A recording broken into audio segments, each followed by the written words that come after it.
Hello, I'm Boyd Mattson, host of National Geographic Explorer. Forget what you thought you knew about dinosaurs. In this program, we'll show you revolutionary new discoveries that are rewriting history. This was the Ultrasaurus, or at least it was its front leg. The entire dinosaur was more than 5 stories tall. It wouldn't even fit inside this building. Hold on to your seats. Paleontologist Paul Serino is going hunting for a new kind of sauropod. It's a search that will take him on a brutal trek through the searing heat of the Sahara Desert. But even if he finds one, how will he ever get it home?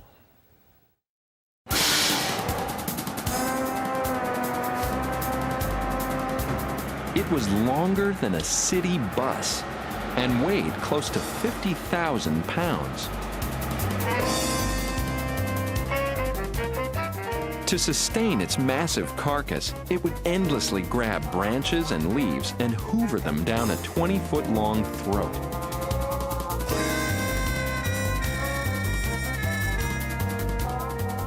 With each step, a weight greater than an 8-ton wrecking ball would hit the earth. To support such a massive meat, bones, built like steel columns, descended to massive feet that would have left crater-like prints more than 2 feet across. So, you might be wondering, could you hear one of these things coming through the forest on a quiet spring day?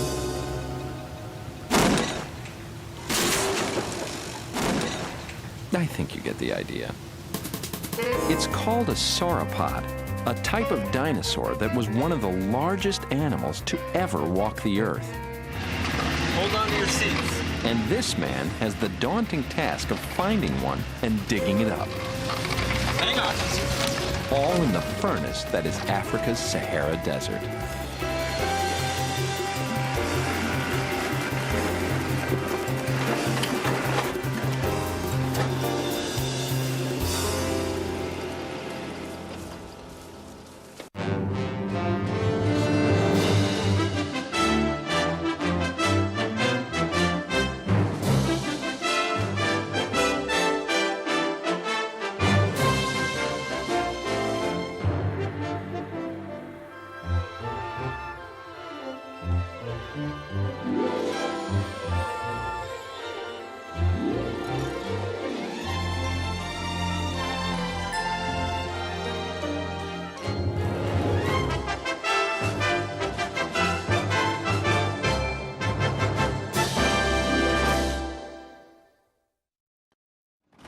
University of Chicago paleontologist Paul Serino and his team are on a bone hunt.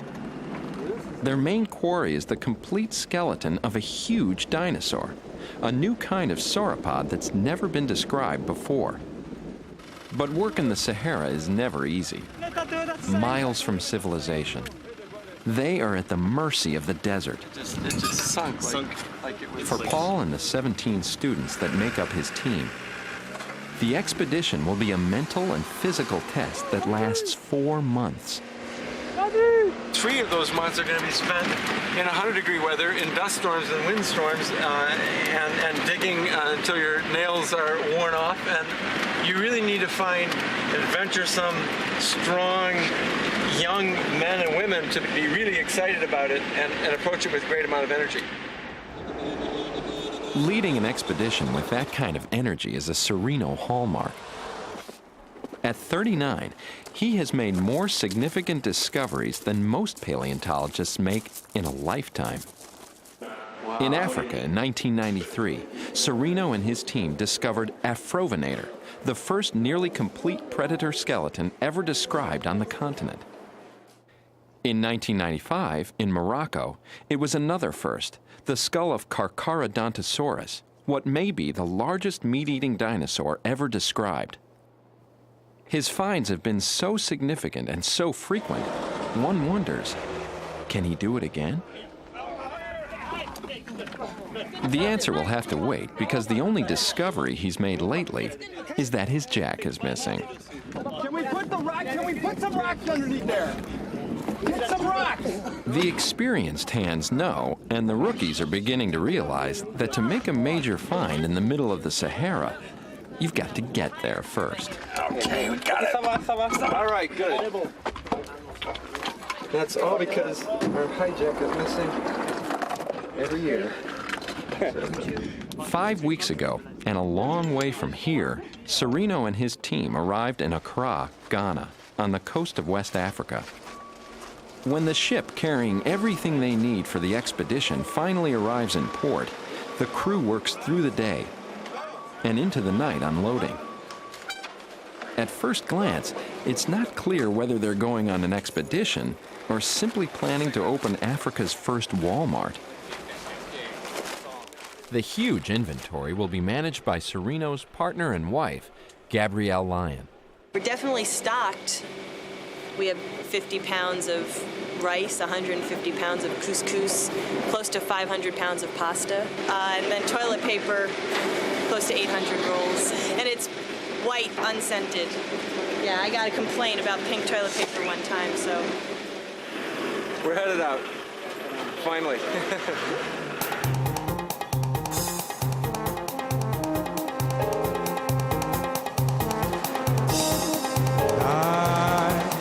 Stars above that shine so bright, a mystery of their fading light that shines upon our caravan.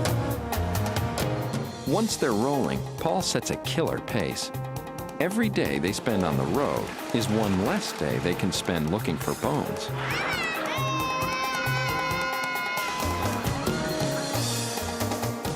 They are headed for Niger. But to get there, they must first cross Ghana, then part of Burkina Faso. That's 1,500 miles on less than gorgeous roads. The first few days are grueling and typically end in nights like this one at the scenic Hotel Mobile, a gas station parking lot. We'll try and get a couple hours rest here, an hour or two rest, and then we're going to be on the road again.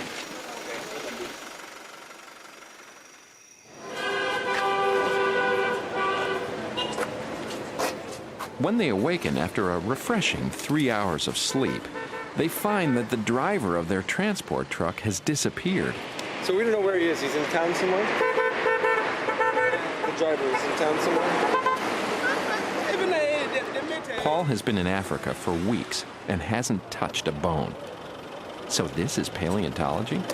It's all part of three-ring circus.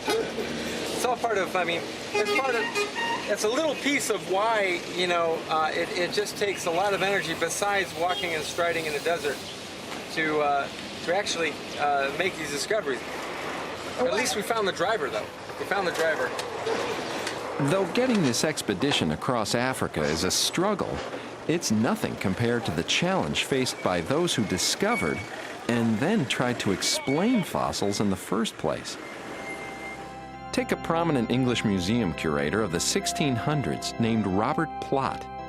In addition to dealing with all that hair, Plot faced a dilemma. He had unearthed a remarkable 2-foot-long, 20-pound thing. But what was it? Plot believed it was part of a giant human, but couldn't be sure. Like most thinkers of his day, Plot's conception of the world was based entirely on the Bible, and there's no mention of dinosaurs nor extinction in there. So what was it? Years later, an editor saw the illustration and titled it Scrotum Humanum, for obvious reasons.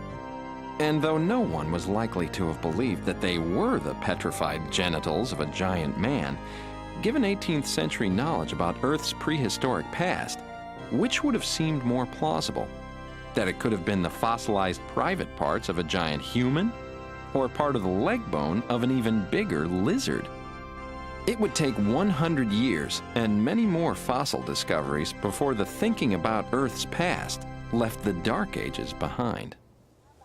Serino's problems are a lot less philosophical. It's flooded. Of the last 32 hours, they've been driving 28 of them. Now Paul has to gird up for one of the great trials of any expedition, the border crossing. Get your passports out. And just stare at the vehicles and I'll see what the situation is. At border crossings, the situation is never the same. Sometimes Paul may have to haggle over the crossing fee. On other occasions, flashing a copy of National Geographic with an article featuring Paul may have the desired effect. He'll do whatever it takes to get across quickly. There's a phone call from the embassy. The team spends as much time getting over borders as they do actually driving. They're very friendly, but I think they could use your advice. Challenging as it is, Paul wouldn't even be looking for bones were it not for 18th century scientists like Georges Cuvier. It was this French anatomist who finally concluded that there was something called extinction, that huge animals had once walked the earth. Cuvier's work inspired other scientists who made many new fossil discoveries. But in the early years of paleontology, one of the most important developments wasn't a new discovery, it was a dinner. In the 1850s, to celebrate the opening of an exhibition of life-size models of something called dinosaurs, English anatomist Sir Richard Owen was honored with a banquet. It was Owen who had captured the public's imagination when he coined the word dinosaur, which meant terrible lizard. But then the widely publicized dinner took curiosity one step further. Perhaps because the meal was served inside the body of one of these beasts. Any animal whose carcass could handle a formal dinner for 12 was worth a look, and when the exhibition opened, the public was astounded. The first of many dinosaur crazes was launched. From fairs like Owen's exhibition to the New York World's Fair more than 100 years later, dinosaurs were prominently featured and became fixed in our imaginations, keeping kids up at night and driving some souls to the ends of the earth to find more of them. After 5 days, 14 flat tires, and not a lot of sleep, the expedition has finally reached Niger. That was the easy part. There are potentially dangerous obstacles ahead. A civil war in this area ended only recently. Violent attacks on the road, in which people were killed and vehicles stolen, happened just last week. I told you that we might require an armed guard before we left. I didn't know the details of it. I didn't know what happened last week. That was in the future then. We have items that people want, items that they have killed people for. It's a personal risk going out there. There's no question about it. You know, if something happens or if people feel that whatever their obligations are, whatever their personal feelings are, that they've reached that point and want to go back. I don't blame anybody for that circumstance. I will help you leave, in a timely fashion. In spite of the danger, no one wants to turn back. The caravan heads north, deeper into the desert, further from civilization, toward a bone-rich place they call Fako. That's where Paul found sauropod bones on his first trip to Niger 7 years ago. From now on, though, everything they do, from driving to digging, will be done under armed guard. Is this a good direction here? 20 degrees left. Is the site? Yeah. 20 degrees left? Yeah. Okay, so we come back. Using the coordinates from Paul's previous visit and a satellite navigation system called GPS, they are able to find a prehistoric needle in a desert haystack. So we're 10 kilometers away? That's right.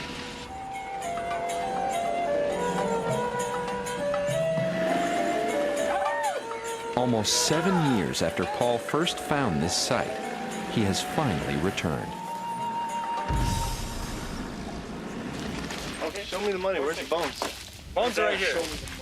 You had a dream that started at that spot 7 years ago, and you now have the chance to see what really is there. Some of the bones are right at the surface, but will there be more below? It's amazing. Are they connected to the rest of a 60-foot-long, 25-ton dinosaur? There's a lot of stuff here. Before they find out, they'll need a place to stay. Kitchen stuff? Yeah, I got it.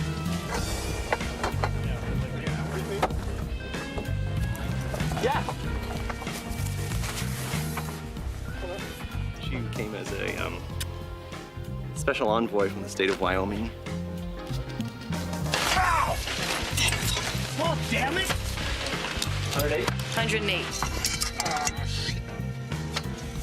That's on the wrong side.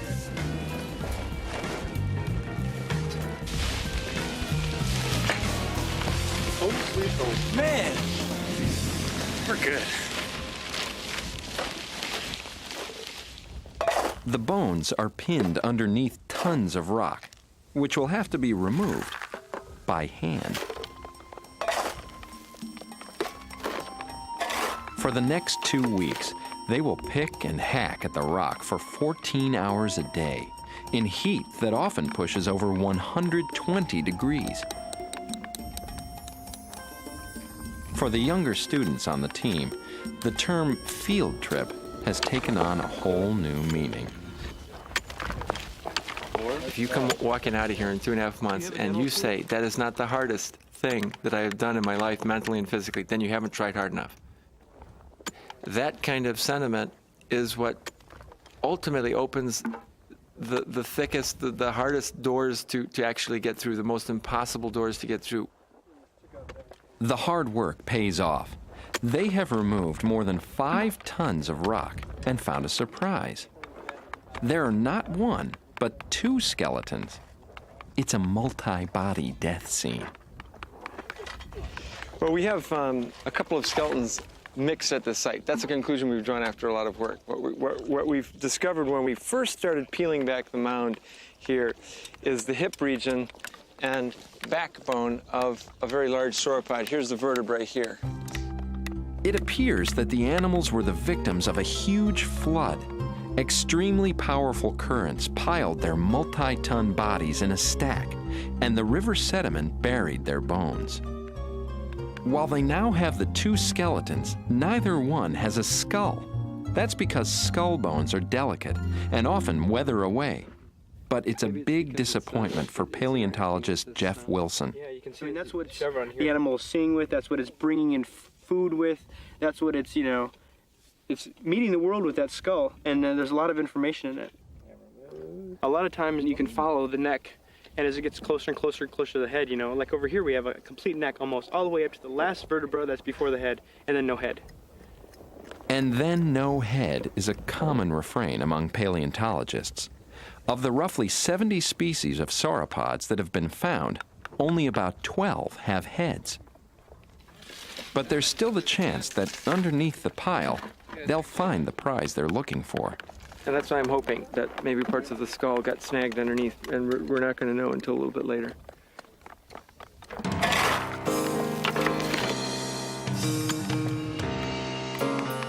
A little bit later is a recurring mantra for someone working on a dig like this. A little bit later, I won't have heat stroke. A little bit later, my back won't hurt so much. A little bit later, I get to sleep.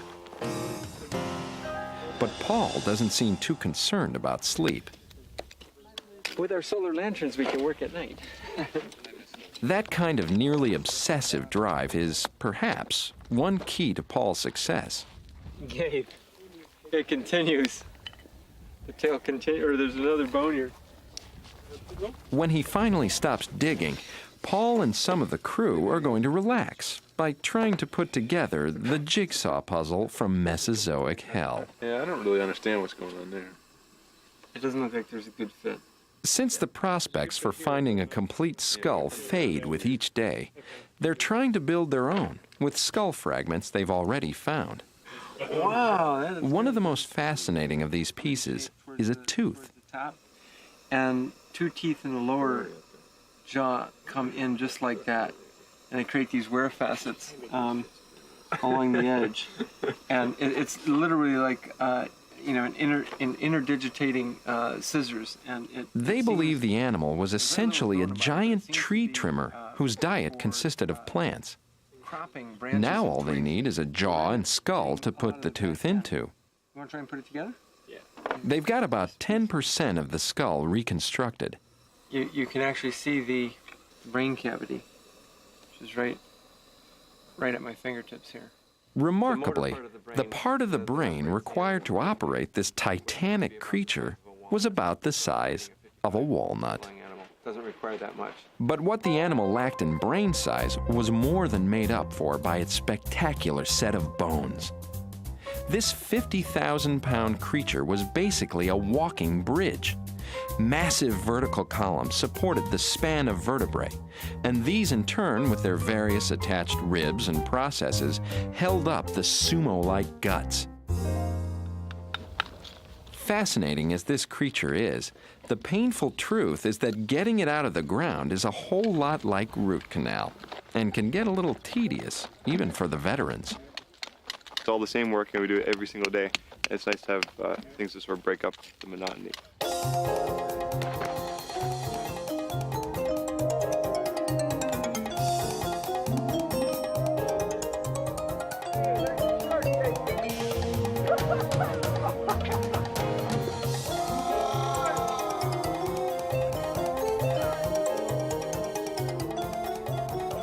The temperature right now is the coolest it's ever been since we've been here.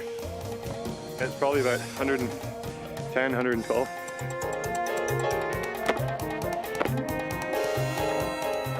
have no idea where sometimes he just has to be with his sheep.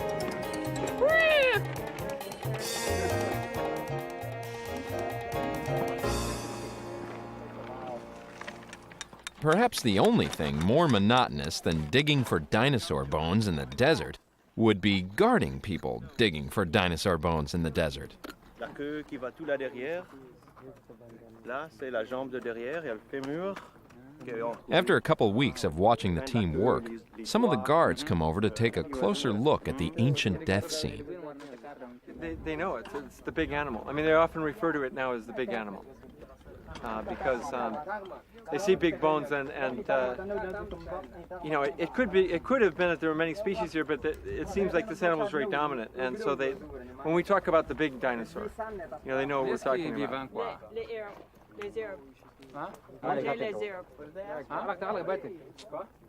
What did they eat? What did it eat? Les herbes. Yeah, les herbes. So, see, if they made goats this big, you'd only have to get one goat for the whole season. They've finally reached the point where it's time to prepare the bones of this big goat for the trip back to the lab. Oh, that's beautiful. It's a process called jacketing, and it's designed to protect the bones from damage. First, the bone is covered by foil or paper towel. This makes a separation layer between bone and plaster. Then the whole thing is covered with plaster-soaked burlap strips. So you start off with like skim milk, and then you go like a 1%, 2% whole milk, and then you get like 40% cream, which is what John reached right now. And it's a lot of fun until you got to pull it off your arm hairs. We should all shave before we do this. We're forced to shave. Watch this. Ugh. Ow. Once they're jacketed on the top, it's time to flip them and plaster the other side. Ready? 2, 3. But the word flip implies something light, like a coin. These coins can weigh more than 2,400 pounds. Perfect. 1, 2, 3.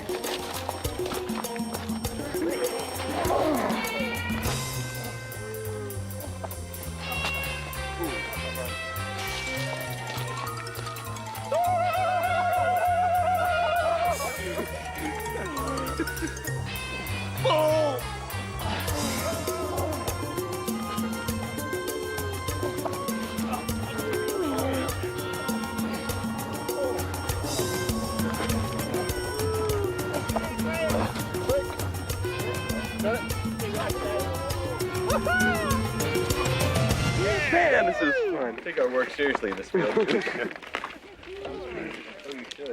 After 5 weeks at the FACO site, they have removed more than 40 tons of rock, excavated roughly 15 tons of fossils, and found nearly every bone of this new animal, except the skull. Leaving Africa without the most important part of the animal would be a major disappointment. So, as they head out to a new location for 3 days of prospecting, they know this is their last chance.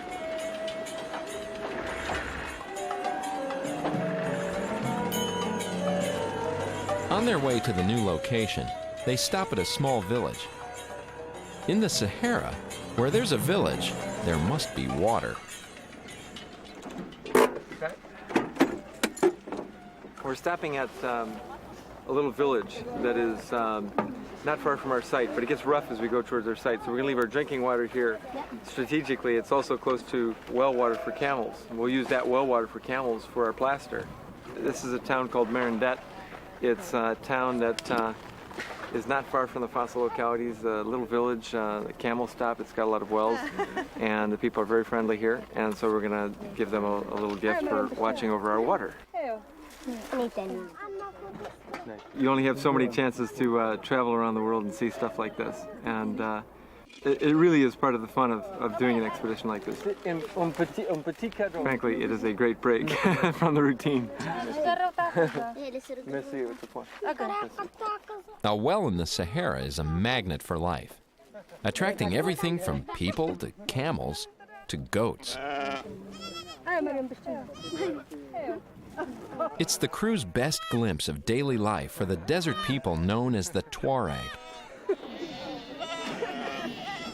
Hungry? Hungry. Good luck. For good luck. Like good watering holes the world over, it's a great place to catch up on gossip and other useful bits of information. He says he found 2 more skeletons, if you're interested in going to look. I don't know if we have time. What's the distance? How far? Oh, that's a tough question. Yeah, how about in time? It's never far. C'est à peu près de sa maison.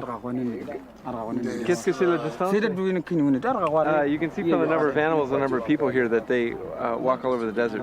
And so if there's an obvious skeleton somewhere, probably somebody's seen it many times. And so this man seems to have wants to lead us to something that he believes we might be interested in.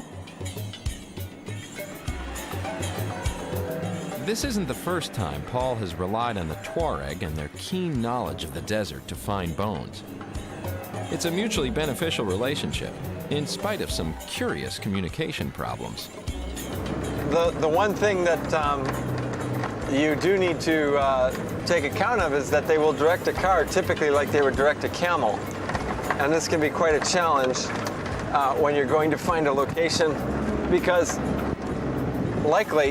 very likely, they've never been in a car before or ever driven to a spot out here. They've always gone by foot.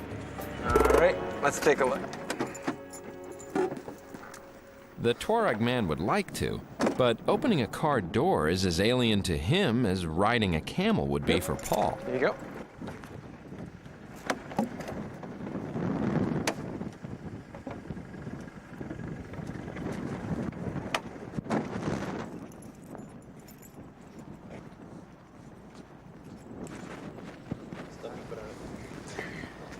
I don't know if there's anything more here. Waiting to see. It's a vertebrae and some limb bones. Limb bone frags. Look, I mean, it looks fairly weathered. Can we have a brush? Alien dinosaur. The bones are badly weathered, and Paul knows from a previous trip that better specimens and the chance for a skull lay further down the cliff line. That's definitely a dinosaur. Still, it's never wise to ignore a tip from a local. You're working against the odds.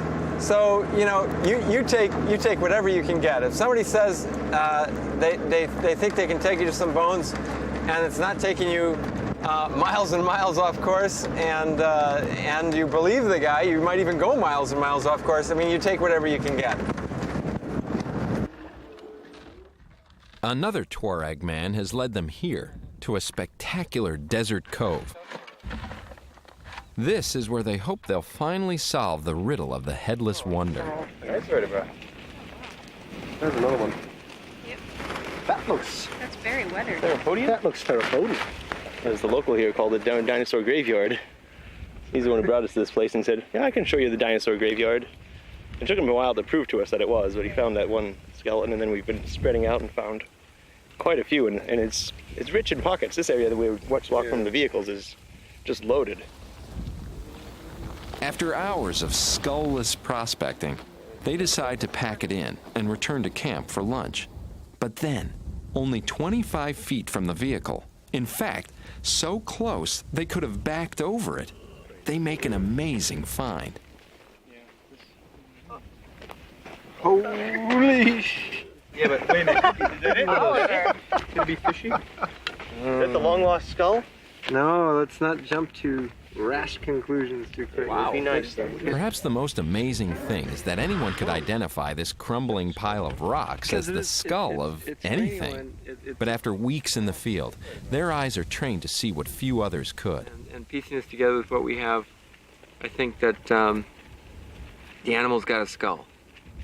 Fantastic. Wow. Which is it? The head is resting upside down, with the bottom protruding from the earth. Most of it is beneath the soil, but would look like this when intact. 2 feet long, 1.5 feet high. It's the last piece to the puzzle. You know, to come so close and realize that, okay, you've got 55 feet or 57 feet of this animal, but you're missing the last foot, and that's a very important foot, was something that was weighing very heavily on me. But no more. Their dogged persistence has paid off. They have now found every major bone of a completely new species of dinosaur. Now, they've got to name it. I thought it'd be a neat idea to name this animal whatever that the Tuaregs themselves call it, if they call it anything specific other than old bones. And so I had been asking some of our guardians if they knew the name that the Tuaregs around here called the animal, and Ima here knew the name of what they call this, the exact name for what they call this large sauropod animal, and it's Jobar. They would recognize it if you came up and said, "What's that?" They would say it's Jobar. And we could combine that in some sense with a generic name, as Jeff was suggesting, with what they would all agree is the place name. But we're going to think about it a little bit more, but I think that's a good start on a name. The official name, Jobaria tigidensis, or mythical beast of the Tigiri Cliff, is a gesture of respect to the people of the region. But Paul is bound to do more. We have an agreement with the government of Niger. The people of Niger, you say, what are you going to do for Niger? Well, we're going to work out the science of the animal, but that's not going to do a lot for Niger. But we are under obligation now, and it's a challenge. We have signed on to reconstruct this animal and make it walk again in less than 1.5 years, and that's our obligation. A complete copy of the dinosaur will be given to the people of Niger. But before they can even think about that, there's the little matter of getting all 25 tons of Jobaria back to Paul's lab in Chicago.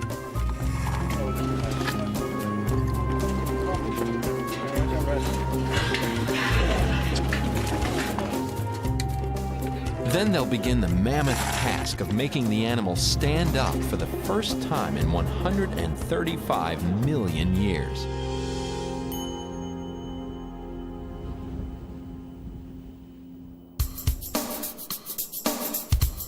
One and a half years later, Paul has traded desert vistas for a more familiar skyline. If he faced a difficult challenge in the desert, he faces an even tougher one now. That's because Serino now plans to reconstruct not one, but 2 massive Jobaria skeletons, and the deadline for unveiling them is only 2 months away. Maybe it's not the best time for a jog. But Paul isn't running for his health, he's running for money. Every day for the last few months, he's been training for the Chicago Marathon. Someone has said that if you can finish this marathon and beat some other celebrities, we'll help you do whatever you want to do. And what I want to do is build this dinosaur. If Paul can beat the other celebrities in the race, he can win money to help build it. One little detail. Paul has never run a long-distance race before, much less a 26-mile marathon. Reconstructing hundreds of dinosaur bones and running a marathon are a lot more similar than some of Paul's students would like to think. Paul and the team brought back more than 50,000 pounds of jacketed bones. First, the bones are extracted from the plaster, and then meticulously cleaned and prepared for casting. The bone cleaning marathon has lasted for months.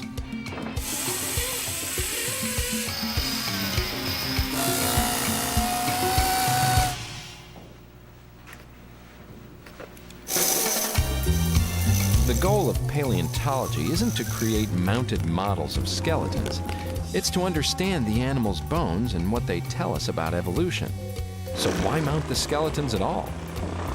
I think the whole process of mounting these animals is a fantastic part of my job and part of this work and part of the study, because our inquisitiveness doesn't end with the clean bone. Paul has chosen a controversial position for the mount, featuring 2 Jobaria with the larger one in a rearing pose. You look at that skeleton, you're going to say, wow. And I think it's going to immediately raise questions in your mind. Could these animals really move like that? Could an animal rear on its hind limbs? I wanted to say a lot, not only aesthetically, but scientifically, that we think this animal could do this, and we're going to try to prove it. He has to prove it because he's a scientist. After all, he's not creating some kitschy decoration for a miniature golf course. These models have to be scientifically accurate. So to prove that the dinosaur can rear, they have to figure out several things. First, were Jobaria's bones strong enough to support the awesome weight of the dinosaur when it reared? I can't wait to see this. The answer may be in this basement. That was the first thing I asked Jeff to try and figure out. Can the bones handle it? To me, they look big, but the animal is enormous. Model of the hind limb. Wow. Expedition member Jeff Ogrodnik is also a civil engineer.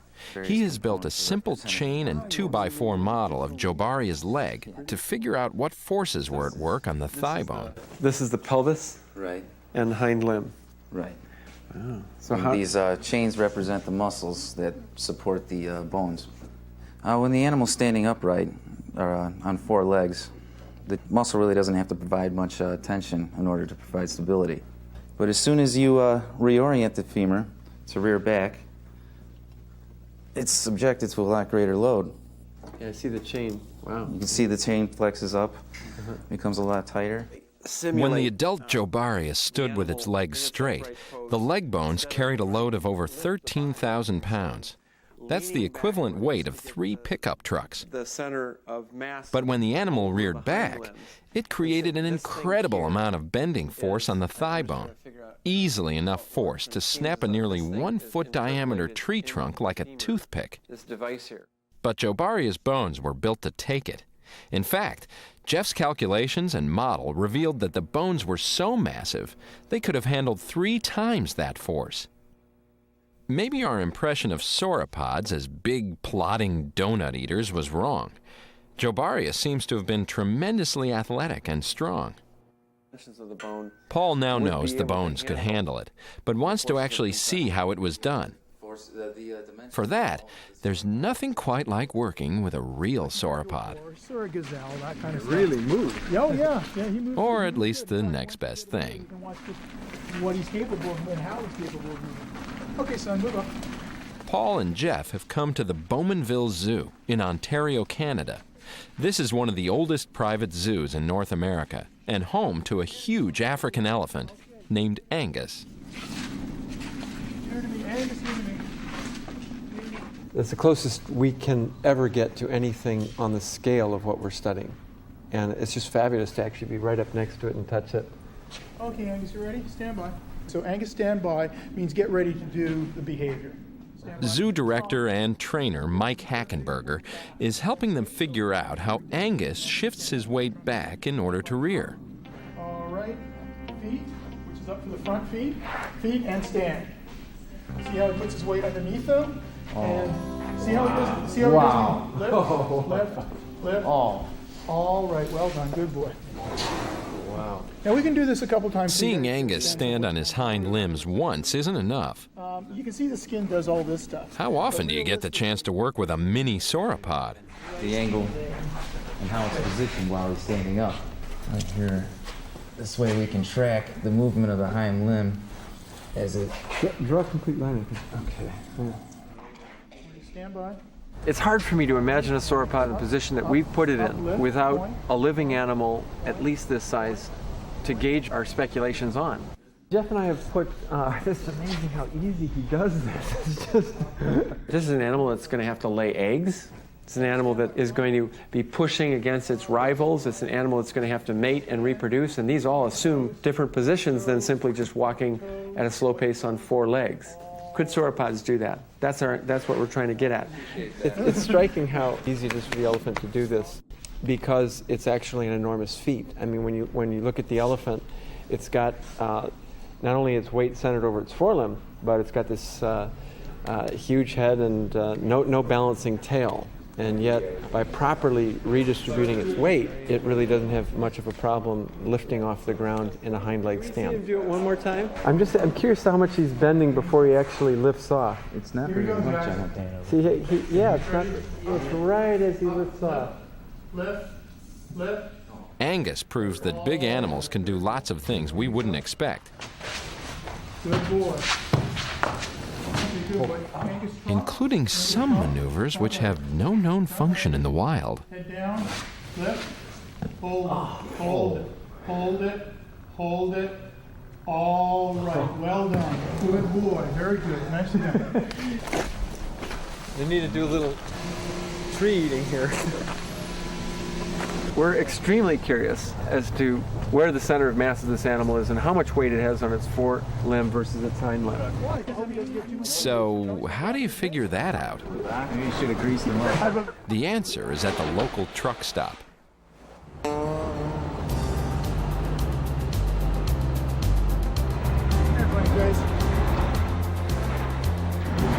Okay, we're set.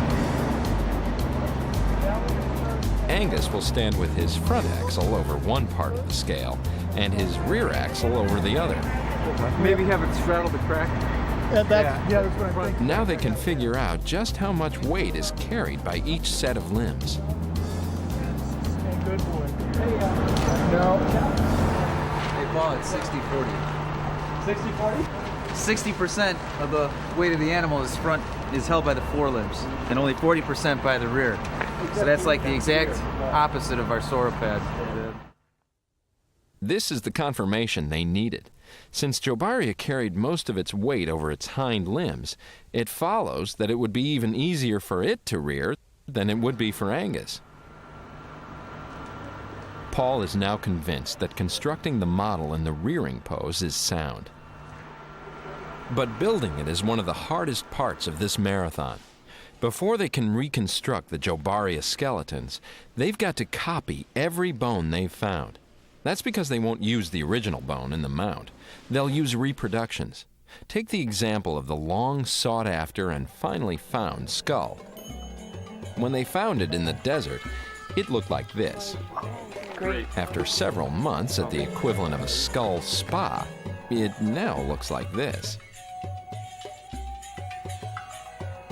So the first thing we did is anytime we had one bone on one side and we're missing on the other side, I reflected it. So I was able to get this shape of this bone without a doubt because we had it on this side. We had this bone, but not this one.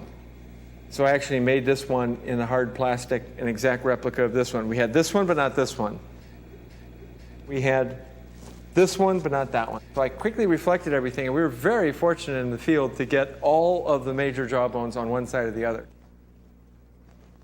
Once Paul has finished rebuilding the skull, they will make a copy of it through an appropriately tedious process. What we're seeing here is the first layer of latex. It's a rubber which will pick up all the detail of the bone. The latex is being laid to the surface, and he's going to brush it in so that it gets into all the detail of the bone. 6 more layers of latex will follow until each of the hundreds of bones is covered with a thick latex sheath.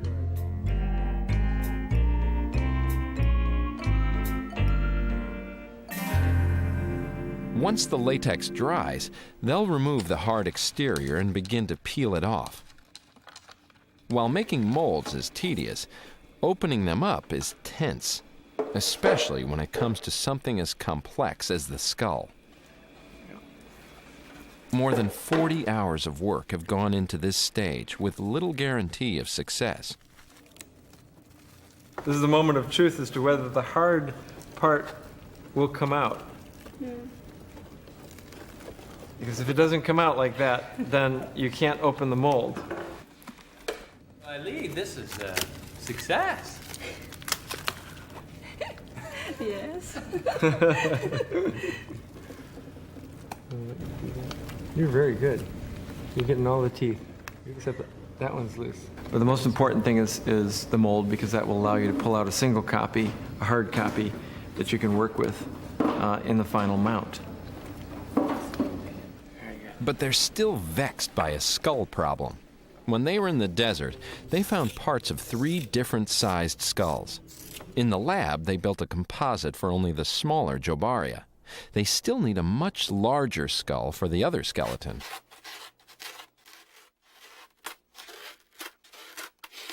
To solve this problem, they call Stephen Godfrey, a guy who spends a good part of his life in his basement making dinosaur bones. Godfrey will hand carve the bigger skull to the exact dimensions required. I know the length of the juvenile skull. I know I have to increase it by 25% to the size of the adult skull, scale it up. So there'll be an awful lot of foam that will be reduced, taken out of here, to produce the finished product.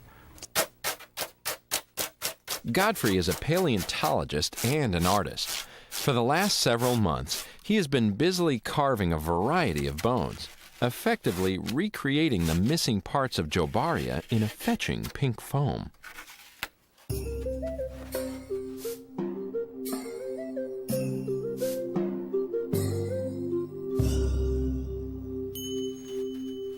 As the skull evolves, Paul is about to confront a transforming experience of his own. It's called the Chicago Marathon. In his quest to raise sorely needed money to help pay for finishing the dinosaur, Paul is about to ruthlessly torture his skeleton by running a 26-mile course.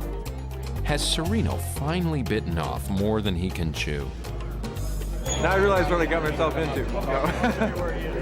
So now I gotta run my butt off. Paul is engaged in a race within the race. A group of 13 celebrity runners is competing for a cash prize, which the winner can use for their favorite cause. Paul is about to run for the bones. But the race has a bigger symbolic meaning, not just for Paul, but for anyone involved in the expedition and reconstruction. Sometimes it's difficult to understand all the steps involved in an expedition. And you think back to the dream years ago when we had no vehicles, we had no crew, we had no equipment, but I knew that there was a dinosaur out there waiting to be discovered. All the work and the tons of material collected, the hours spent cleaning, and then piecing together and pondering how we should put these things together. It's such a long amount of effort. It's very similar to a marathon. I see running the marathon as demonstrating to people that this is not anything that is beyond our reach. We'll finish the marathon and we're going to construct this dinosaur. Perhaps Sereno is inspiring because of the scale of the things he tries to do. Running this race is a risk and he could fail, just like he could fail to build the dinosaurs on time. But he hasn't failed.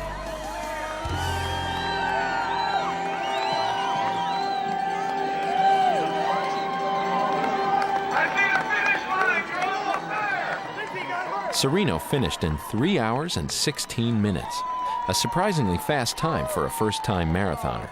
I did it. Hi. I'm feeling fantastic. Couldn't feel better.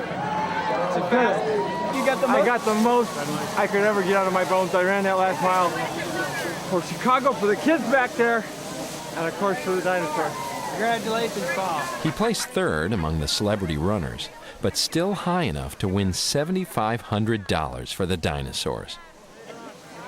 For Paul and his wife Gabrielle, it's an incredibly satisfying moment.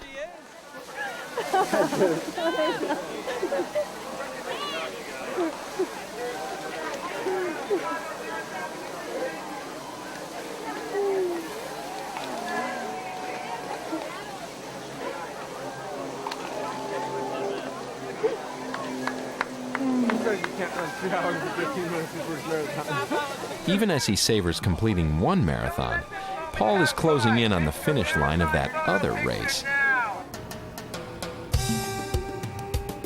The last leg of the Bone Reconstruction Marathon is run here, in a kind of big tinker toy factory in Alberta, Canada.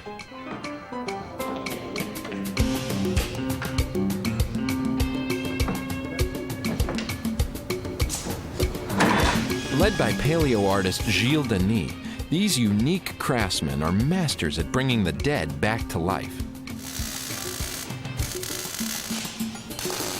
Each of the plastic bone copies has been attached to a giant steel armature and raised up in the form of two huge Jobaria skeletons.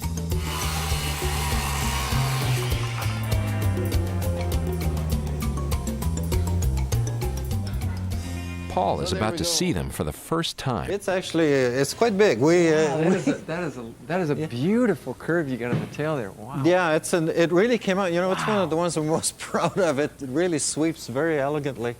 Wow, that is really beautiful. Wow. You really caught a beautiful bit of movement there. That's really nice. You look at the loose bones and you say, well, that's not that big. You start putting them together, they add up. You know, now it really, wow, that's beautifully done. The capstone of this magnificent tower is the skull. Okay, we're going up. Whoa. Oh, Jesse, wait till we get to 28 feet. It really wobbles. It's fitting that the part of the animal that gave them so much trouble from field to lab is the last piece of the puzzle to fit into place. Do this. Let me grab onto it this way. Yeah, okay. Like this. Attach that in there. Yeah, hang on. Keep a hold. Oh, I see, yeah. Okay, let it go here. Well, we got the skull on there. You want to go back down and take a look at it? Yeah. Well, let's do that then.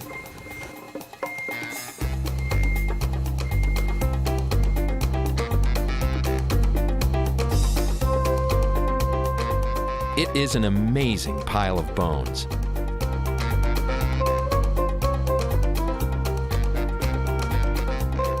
The rearing Jobaria alone contains more than 250 different pieces, weighs about 3,000 pounds, and reaches a height of almost 28 feet.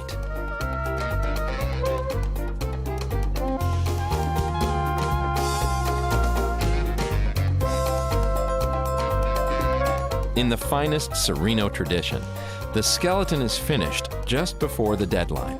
About 1 week later, and 2 years after Paul and the team dug them up, the world meets the dinosaurs known as Jobaria.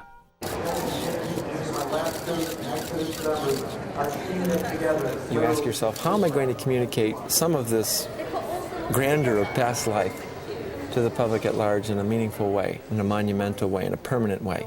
I think that's when you put these animals together and you try to express their significance in this fashion.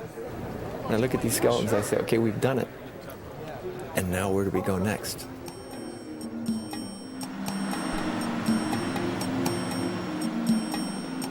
Wherever he goes next, he's bound to find yet another new animal, some creature that will force us to confront our planet's past. And that is a story of change, of the Earth in flux, and of animals so bizarre and so huge, we can only imagine and wonder.